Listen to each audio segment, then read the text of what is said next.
பாஜக தொண்டர்களே, ஆர்எஸ்எஸ் தொண்டர்களே, உங்கள் பிரதமரின் கண்களை பாருங்கள். அங்கே பயம் தெரியும். அவரால் நாடாளுமன்றத்திற்கு வர முடியவில்லை. அதற்கு காரணம் நரவனே கிடையாது. காரணம் எப்ஸ்டீன். காரணம் அதானி மீதான வழக்கு. நரேந்திர மோடி அவர்களே, அகிம்சையும் ஜனநாயக எதிர்ப்பும் தான் நாட்டின் அடித்தளம்.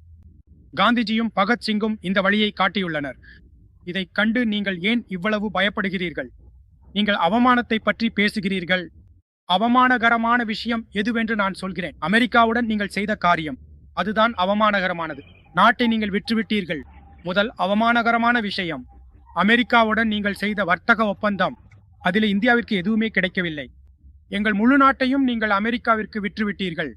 நம் நாட்டின் தரவுகளை கொடுத்து விட்டீர்கள். விவசாயிகளை அழித்து விட்டீர்கள்.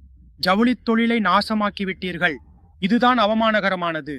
இரண்டாவது அவமானகரமான விஷயம், சிறுவர் பாலியல் குற்றவாளியான எப்ஸ்டீன். அவனுடைய கோப்புகளில், அவனுடைய மின்னஞ்சல்களில் உங்கள் பெயர், உங்கள் அமைச்சர்களின் பெயர்கள் மற்றும் உங்கள் நண்பர்களின் பெயர்கள் மூன்றுமே ஒன்றாக வருகின்றன. இதுதான் இரண்டாவது அவமானகரமான விஷயம். மூன்றாவது அவமானகரமான விஷயம், அதானி மீது நடந்து வரும் வழக்கு. நாடு முழுமைக்கும் தெரியும், அது அதானி மீதானதல்ல, பாஜக மற்றும் உங்கள் நிதி கட்டமைப்பின் மீதான வழக்கு. நாடு முழுமைக்கும் தெரியும். இரவு முழுவதும் உங்களால் தூங்க முடிவதில்லை.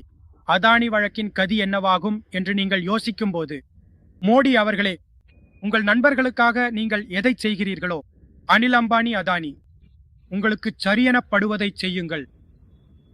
நாங்கள் நாட்டை பாதுகாக்கிறோம். நாங்கள் விவசாயிகளை பாதுகாக்கிறோம். நாங்கள் தொழிலாளர்களை பாதுகாக்கிறோம். சிறு மற்றும் நடுத்தர தொழில்களை பாதுகாக்கிறோம். நாட்டின் தரவுகளையும் பாதுகாக்கிறோம். நாங்கள் அரசியலமைப்பு சட்டத்திற்காக போராடுகிறோம். காங்கிரஸ் கட்சியின் சிங்கங்களான தொண்டர்களே, நீங்கள் பயப்பட தேவையில்லை. ஒரு அடி கூட பின்வாங்கக்கூடாது. நன்றி, வணக்கம்.